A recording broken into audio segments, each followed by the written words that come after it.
Yes, Prof, greetings and good to have you.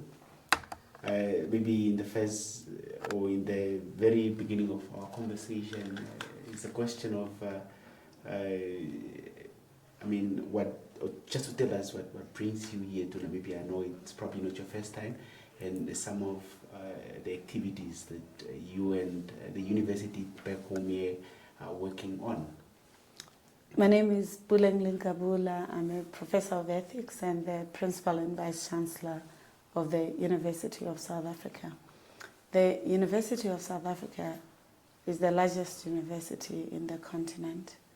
It's also the founder of university system in South Africa, and therefore it has the obligation to partner with universities locally, within the region, globally, to ensure that Africa's scholarship, research, science, innovation are enhanced, expressed, but also contribute to the transformation of our continent.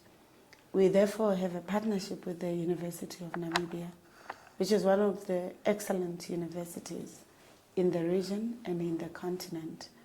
And as part of our partnership, we are looking towards advancing at least 5 major areas. The first being the Africa Charter. The Africa Charter is the principles that undergird how we partner with Europeans, Americans, Asians in the science that we collaborate with the primacy of Africa at the center and the development of our youth and young adults into science, so that we don't lose who we are when we engage with the global system on knowledge. The second aspect, which is very exciting, is the University of Namibia has an excellent veterinary sciences department in a hospital.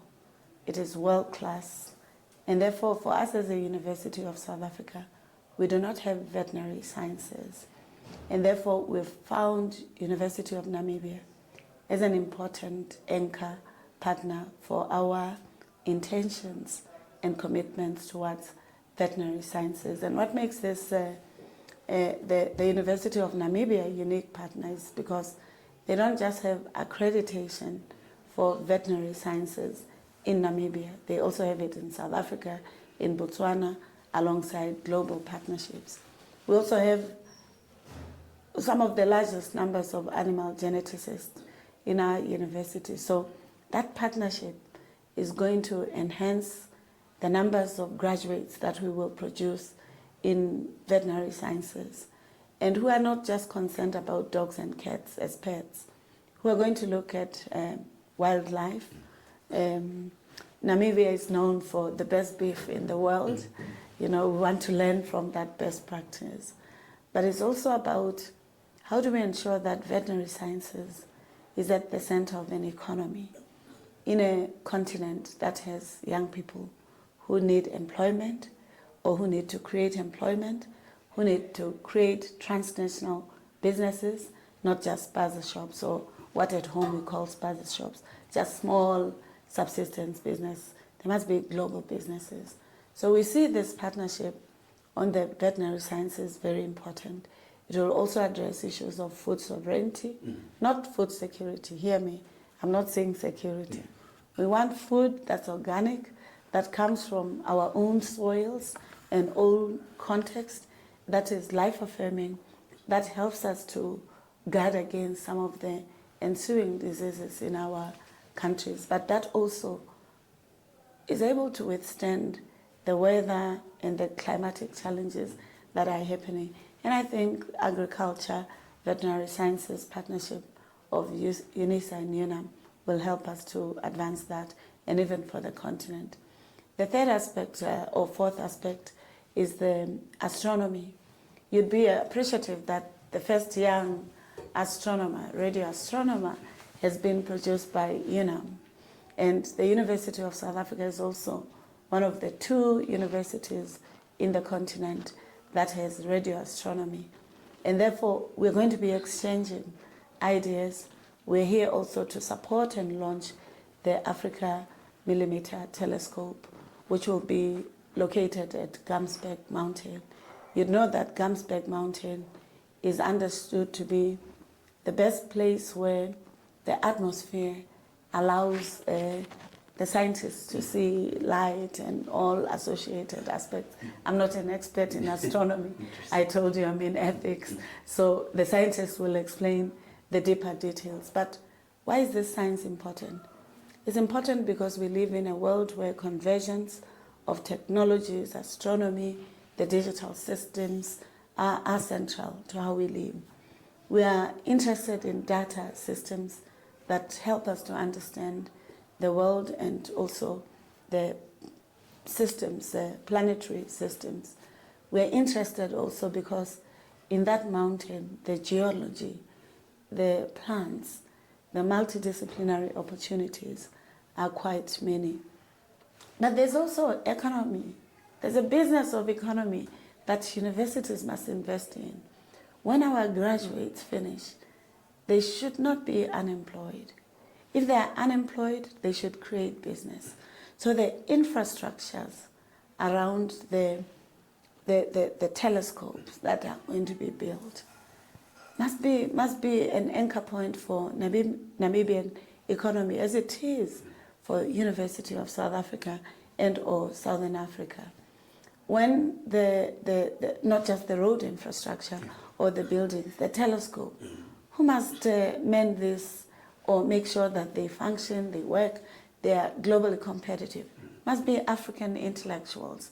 And therefore that's the commitment that Professor Matheus and myself as the Vice Chancellor of UNISA have agreed to therefore advocate with our own presidents, our own government, to ensuring that these complex sciences, but which are central to the future and the advance of the Africa we want, the Sustainable Development Goals, the plans to extricate our societies from inequality, from poverty, even though we are endowed with many resources. We've committed that this is an agenda that we would like African universities to drive, and especially UNISA and UNAM. And we are also appreciative that I'm the secretary, I'm the treasurer of the African Council of Distance Education Institutions. These are African universities that teach via multimodality or distance. We're about 58. But he's the president of the African Association of African Universities. There are over 500. Together, if we bring these assets of our countries, of our continent, and enhance education, higher education, we won't be having young people dying as they are crossing over into Europe or being trafficked because of the challenges that the economy would not have solved. And therefore, this is something that we see as the mandate and the mission of universities: to train, to skill, to reskill, to upskill, to be attentive to the digital evolution or improvements, but also to the questions that our societies require and the solutions therein. Indeed, and just while we are there, you've highlighted quite a number of things that are very important. And I think the agriculture part caught my attention, especially now that we are talking about our NDP 6 here in Namibia, which has agriculture as one of its pillars. And you've mentioned rightly that we're one of the countries, I mean, both South Africa and Namibia produce beef that is consumed globally. No, Namibia mostly. Namibia mostly, yes. And Yes. you said you are not just looking at pets, but also, the cattle, the wildlife, and everything. Having also now said you're not the expert, but you are allowing the other guys. But now I'm looking at Namibia and South Africa share borders, and we're hearing stories of or the outbreak of the FMD in South Africa. Yes. Do we also see this partnership maybe exploring researches in that aspect to say, let's find the solution to the outbreak that you are faced with? Yes. One of the research that is undertaken by UNISA is on vaccines for animals, for oncology, and other aspects. And therefore, we're hopeful that the collaboration will also move beyond the food security, protecting the veterinary sciences skills, or our students. We're bringing in 2026 at least 10 students to come and study in Namibia, so that they become the next generation of professors or doctors that will be teaching veterinary sciences across, in South Africa, but across. That's the investment that we're making. But yes, precisely because the investments that have been made in veterinary sciences have always been about dogs and cats, forgetting that the wealth of Africa is also within the large animals, the wildlife. That's why we're expanding that area. It's also important that to protect the beef in Namibia and in South Africa, this partnership strengthens, because if the foot and mouth disease expands beyond the borders of South Africa, Namibia, Botswana, because Botswana is also a participant in this node, then we will have undercut ourselves in the global trading system that Namibia has found a dividend, or Botswana, or even South Africa. So it's very important that these collaborations create early warning systems. They can anticipate these challenges. They can make vaccines accessible, and accessible not just for the farmers, but also in terms of the financing system. They shouldn't be expensive, because they create wealth, employment, and they transform the talents for our societies. So that's the real reason why we're addressing this. Prof. Puleng, I still want to follow up on the partnerships that you've mentioned, and you spoke about the millimeter telescope project that's in Gainsburg, and you've mentioned how it's strategically positioned there. But maybe it's a question of the opportunities that these partnerships are providing, especially for students and the young researchers that are now exploring. I mean, you've mentioned of how we should not be depending on the other world for food. You used the correct word. You said it's not sustainability. You said it's sovereignty. Yes. The opportunities that are presented. You've also mentioned, of course, the 10 students that you've been sending around. But maybe for the young researchers. I'd like the young researchers to know about the investments. But these investments are not just for those in the university. As we are talking, there's a planetarium mobile that is being set to just give inputs and insights about the planet, the stars, the moon, and their role in our lives at UNAM.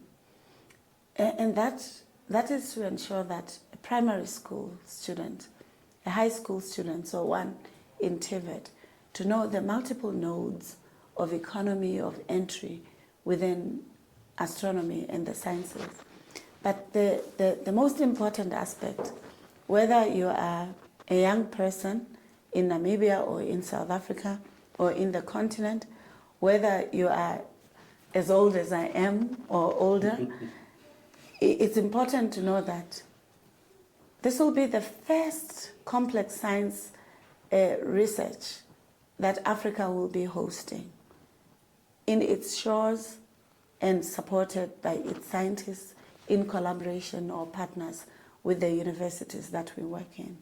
And therefore, the young people here must see themselves as global citizens that are contributing to science that will impact the world. Because knowing about the black hole, knowing about the best places where to watch the moon, the stars, and learning about life in Namibia is one of the greatest privileges that anybody could ask for. I wanted to pinch myself when I went to the mountain, when I saw the terrain, when I saw the geological formations. I was curious, when was this mountain formed? What's the water base? What are the issues? So it's really to give a young Namibian, even yourself in media, can you imagine if you're to become an expert in the African millimeter telescope and be the one to historicize from the first steps up to when it now finds expression. There are expert areas for young people in media, in social sciences, in astronomy itself to find themselves in. And that's the job of the Vice Chancellor, the scientists, and the collective management of our universities to ensure that we do so. And we invite President Ramaphosa and President Daitwa to go with us to the mountain to witness the beauty that the scientists are creating for our society. Thank you. That's very interesting. That would be great. I mean, it provides opportunities for almost everyone, all aspects of life. Lastly, Prof. Puleng, UNAM and UNISA, I mean, you said with this millimeter telescope, it's the first of its kind in Africa. Mm-hmm. How do you see the two institutions shaping Africa's science and innovation? I think we can say without any hesitation that we've already shaped science, and we will continue investing in shaping sciences for our countries and the continent. That we are the first African universities, both UNAM and UNISA, to host this millimeter telescope is already an inventive and innovative output. The second aspect is that precisely because whatever we do as universities in collaboration, we try to expand it to the continent and to the world. And if you look at the African Charter, Africa's Charter, that was signed here in Namibia by over 88 universities, agreeing that these are the principles that will guide how we form partnerships with universities outside the continent, but also with ourselves. That's also another angle on how UNISA, UNAM, UCT, Bristol University, and other partners that we work with have made it a point that what is constructive for the continent and for our countries become the sciences. And for the future, producing the first astronomer in Namibia who's young and African is an important contribution, and we're going to produce many. Ensuring that we also work with progressive partners outside our countries is also important, because it means we don't just want to produce science for local context. We see our local context being global context. So we work with other universities, Oxford, Radboud, Max Planck, and others in this project. So I think we're going to export also the best of Africa's knowledge. That's how we influence innovation, cultivate talent, ensure that there are economic and social benefits for youth and young adults, for our societies, for science diplomacy. When our presidents, when the president of Namibia goes and they say, how do you think your investment, I heard that your budget was read, was it yesterday? Yesterday, yes. Yes. Mm. How is, what's the value proposition of the University of Namibia? Should not be shy to say, we're inventive, we're working with other universities to ensure that our country and our continent use our assets for the betterment of the world. The same is true when President Ramaphosa speaks. He'll say we've invested in the square kilometer array, and the square kilometer array and the Africa millimeter telescope will both be the nodes of science, space sciences, astronomy, that will anchor the future of digitization, artificial intelligence, data management, and engineering capacities that will be required, whether for climate, whether for future, whether for your cameras, young people, whether for your devices, but there are multiple uses that we think will help Africa to shine. I said that was the last question, but I'm afraid I will still ask one question. I mean, after what you've said, you spoke about engineering and sciences and everything. And it's a question that I like to say, look, I as a journalist might have omitted a thing or two when I was asking questions that you think it's important to our discussion. But I'm looking at what we are speaking about here in Namibia, especially with the NDP6, which is our national development goal for the next 5 years before we go to our Vision 2030. We speak a lot about innovation. We speak a lot about industrialization. And you would remember that we are talking about now the green hydrogen and our oil and gas. Maybe how is this partnership also working in that line to make sure that we have a skill that is ready for these dreams that we have? I'm laughing because one of the things that colleagues must invest in is to know what UNAM is doing, which is pathfinding.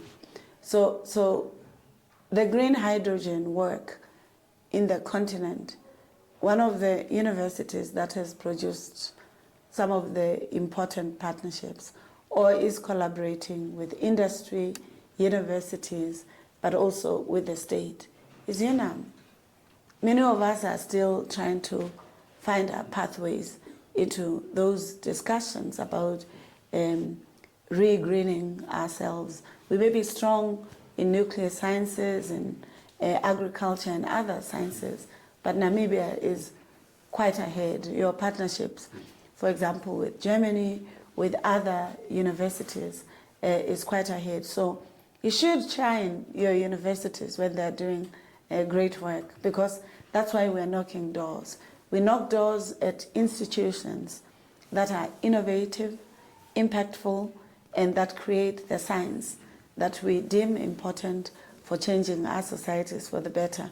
So I think UNAM is already contributing into the NDP6. I'm going to familiarize ourselves with the NDP6. But for us in South Africa, we come from a seasonal period of load shedding where we had intermittent electricity cuts. And you know, with electricity and water, they're the foundations and fundamentals for accelerating economic value chains. And if you're not strong in the energy sector or water management, then your progress in the indicators that you speak about will be negatively affected. And therefore, when we deal with veterinary sciences, astronomy, and attendant sciences, we are not leaving out these important arenas or areas. For us at UNISA, we've identified 10. We call them the 10 catalytic niche areas. Energy is one of them. Astronomy and space sciences is one of them.